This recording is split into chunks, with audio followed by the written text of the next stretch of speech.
गौरव, इस समय क्या स्थिति है? रात कैसी बीती है? किस तरह से बमबारी चलती रही है? कैसे है हालात?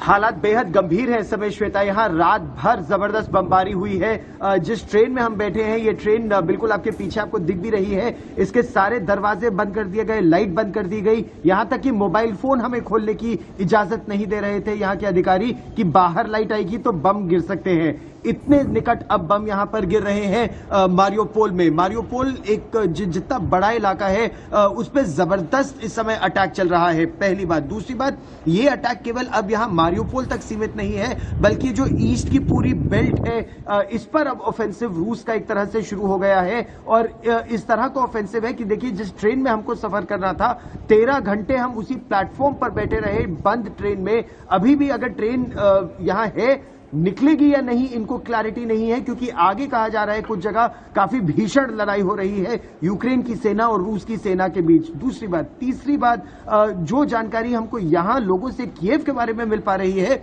वहां पर अब पिच्ड बैटल्स गली गली हो रही हैं। और उन पिच्ड बैटल्स की वजह से जहां लोगों के हाथों में हथियार थमाए हैं, वहां राष्ट्रपति कह रहे हैं ये लास्ट स्टैंड से, एक लास्ट रेजिस्टेंस से, एक तरह से जिस तरह से ओवरवेलमिंग मेजोरिटी में एक बड़ी संख्या में रूस के सैनिक, रूस की बमबारी इस इलाके में हो रही है, तो उनको उम्मीद यही कि अगर अब उसे रोक लिया जाए तो रोक लिया जाए, वरना अगले कुछ घंटों और दिनों के बाद रोकना लगभग असंभव होगा, क्रम्बल कर जाएगा ये देश। गौरव, लाइट का चूंकि बिजली की व्यवस्था कितनी हो पाएगी अगर आप लोग रास्ते में स्ट्रैंडेड हैं? पानी, खाना, ये सारी चीजें, ये तो बहुत दिक्कतें हो रही होंगी।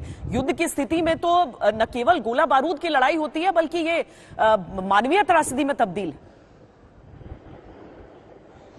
और मानवीय त्रासदी बड़ी इसलिए भी हो सकती है, जैसे जिस ट्रेन में हम बैठे हैं इसमें लोग मारियोपोल शहर से पास के गांवों में जाना चाहते हैं। वो किसी और बड़े शहर में नहीं जाना चाहते, क्योंकि शहरों पर हमला होता है, गांव में लोग सुरक्षित रहते हैं। तो खाना, पानी तक बड़ी बड़ी 5-5 लीटर की बोतलें, छोटे छोटे बच्चे भी वो बोतलें लेकर गाड़ियों में बैठे हैं ताकि वो उन गांवों में जा सके और वहां सुरक्षित रह सके। लेकिन इसमें कुछ ऐसे भी लोग हैं जिन्होंने अब यह मन बना लिया है कि उन्हें इस देश में नहीं रहना है। जैसे बीती रात अपना मनोबल बढ़ाने के लिए दारिया और पाशा, 2 यंगस्टर्स थे जो गाना भी गा रहे थे। अब वो गाना बिल्कुल पूरी तरह से बंद है, मायूस चेहरे हैं। और उनकी कोशिश ये है श्वेता कि वो ये शहर छोड़कर ही नहीं, देश छोड़कर चले जाए। तो उनकी मंशा ये है कीव तक पहुंचेंगे, कीव से किसी तरह पोलैंड के बॉर्डर पर पहुंचेंगे और फिर वहां से पोलैंड निकल जाएंगे। ये उनका प्रयास है।